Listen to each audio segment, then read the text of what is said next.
Hey everyone, I'm Katie and this is South Island Kitchen. I have a whole bunch of my favorite recipes that I want to share with you, so I hope you'll stick around.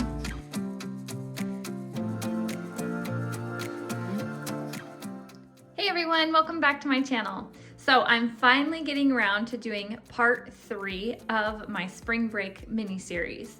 I know I told you guys a couple videos ago that I was going to do some crispy fried razor clams, and I am just now getting around to it. So of course we need our fresh razor clams. I have them in this little package here. They're all thawed and ready to go.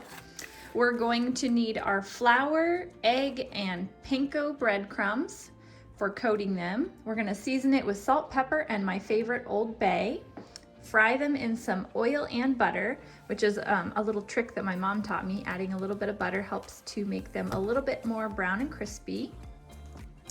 And I'm serving ours with some of this white cheddar and broccoli pasta. My daughter loves this stuff. So we're just gonna do a couple boxes of that. You just follow the package instructions. And then I'll probably also serve like maybe some zucchini on the side. So that's our dinner for tonight, and I'm gonna show you how I go about frying these yummy clams. Okay, so usually what I do is I have a little setup here with all my bowls. I've got my clams in the first bowl. In this bowl, I'm gonna do about 3/4 cup of flour. It doesn't have to be measured out. I mean, you just need enough flour to dip your clams in.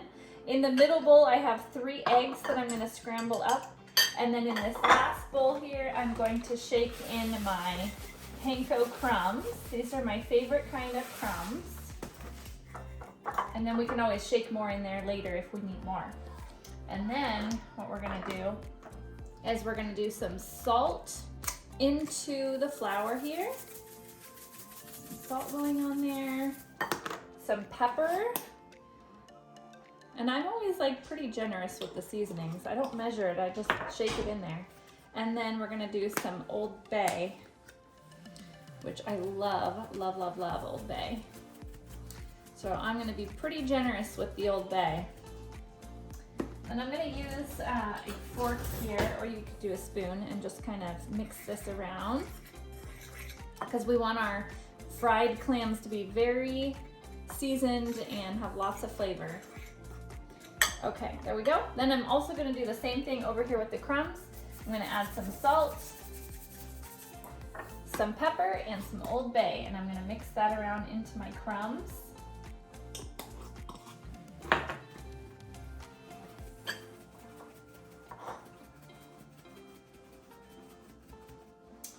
Okay, and I'm gonna just kind of toss that around with my fingers.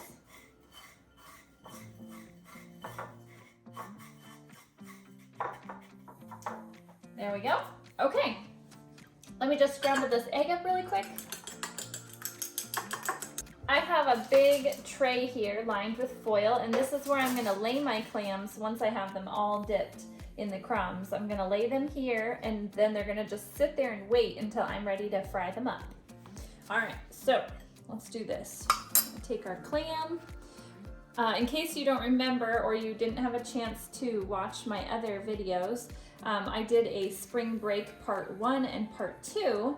In part 1, I did like some breakfasts that you can make to like grab and go when you're on vacation that are just quick. So you can watch that if you want.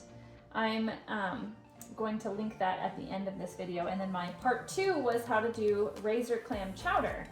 So, and the reason for all this razor clam is because we went to the coast on spring break and we dug these up ourselves. Me, my husband, and my dad, we all went out on the beach and dug these up every morning.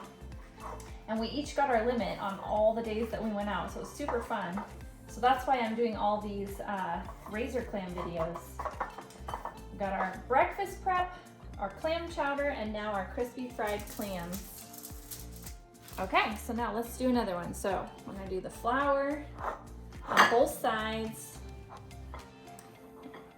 Then we're gonna do the egg on both sides. Just like that, get it all sticky. And then into the crumbs. And I kind of like press down and move it all around and turn it over and keep pressing the crumbs on there. You wanna get it really coated with those crumbs. That's what's gonna give it that awesome texture when you fry it. There we go, and then we're gonna just lay that on there right next to the other one. So I'm gonna go ahead and do that with all these clams, and then we'll go over and we'll start our pasta. Once our pasta is close to done, we'll start frying these. And they only take a very short amount of time to fry, only 1 minute on each side. So that's why we have to do our pasta ahead of time, because these little guys are gonna be quick, quick, quick. I've got all 9 of my razor clams breaded and ready to go. I'm just gonna let these set here and chill while I go over to the stove and start cooking our pasta. And I need to also figure out which way I wanna cook my zucchini tonight. And then I'm gonna show you how to make homemade tartar sauce. So my tartar sauce is only 3 ingredients. I've always made it this way, and to me it tastes really good, sometimes even better than what they serve at restaurants. So I don't really measure it. I just go by however much I want. And since my husband and I will probably both be having some of it, I'm gonna do about that much. Probably like what, 1/4 cup, 1/2 cup.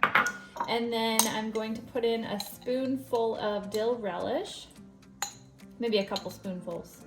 So we got our mayo, our dill relish, and then some onion powder. I'm just gonna shake it on there like this. Maybe about a 1/4 teaspoon or so. And then just mix it all around. And then I just dip my finger in it and taste it and make sure that it tastes, you know, like the dill relish. If it tastes too much like just mayonnaise, then I add a little bit more relish or a little bit more onion powder. You just kind of play with it until it tastes exactly how you're wanting it to taste. But that's it. Just a simple 3 ingredient tartar sauce. It's really good. I've got some oil heating up in my pan here, and I'm just gonna add a little bit of butter. And then we're gonna start frying up our clams. So they only take 1 minute on each side, and you have to keep a close eye on them so they don't burn.